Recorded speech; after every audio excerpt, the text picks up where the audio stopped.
पल्लवी, काय ग हे? फणसाचे गरे आहेत, आपल्या पहिल्या फणसाचे गरे. अरे वा, खरंच छान छोटा ना. होता म्हणून छोटे आहेत हा आणि तिकडे बघा मोठे आहेत. हा, हे बघा, हे मोठे फणस आहेत. तुम्हाला दिसतं आहे. हे खूप मोठे आहेत. हे बघा, तुम्हाला दाखवतो.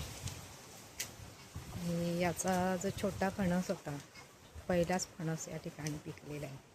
तर हा बघा किती मोठा फणस आहे.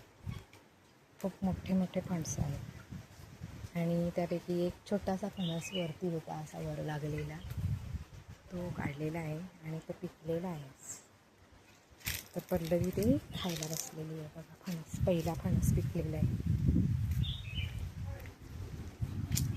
किती छान ना. एक टेस्ट घेऊन बघ ना, कसं लागतो.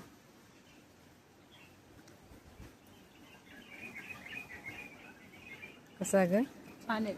छान आहे. मग मला पण देते मी.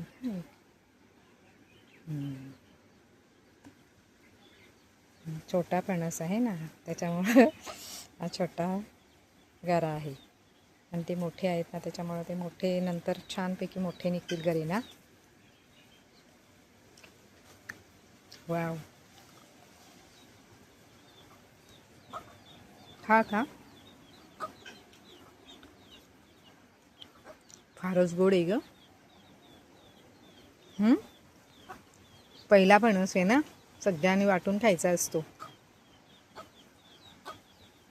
आपल्या वाड्याचा फणस जेव्हा काढते ना मी, त्या पहिला फणस संपूर्ण तिथे आजूबाजूचे शेजारी आहेत त्यांना देते. एक गरे काढून पहिला फणसाचं द्यायचं असतं, असं शास्त्रामध्ये आहे. छान छान. तर खूपच छान अशा प्रकारचे आपल्याकडे हे फणस तयार झालेले आहे. आणि किती छान आहेत फणसाचे गरे. वाव, मला तो खूपच आवडला. मी दुसरा पण घेते खायला. या मंडळी फणसाची गरी खायला. तर आमच्या लेक व्ह्यू फार्म स्टे लोहपे या ठिकाणी जर आपण आलात तर आपल्याला हे फणसाचे पिकलेले गरे खायला मिळतील. अशाच प्रकारचे नवीन नवीन व्हिडिओ पाहण्यासाठी माझ्या चॅनलला लाईक करा, शेअर करा आणि सबस्क्राईब करायला विसरू नका. थँक्यू.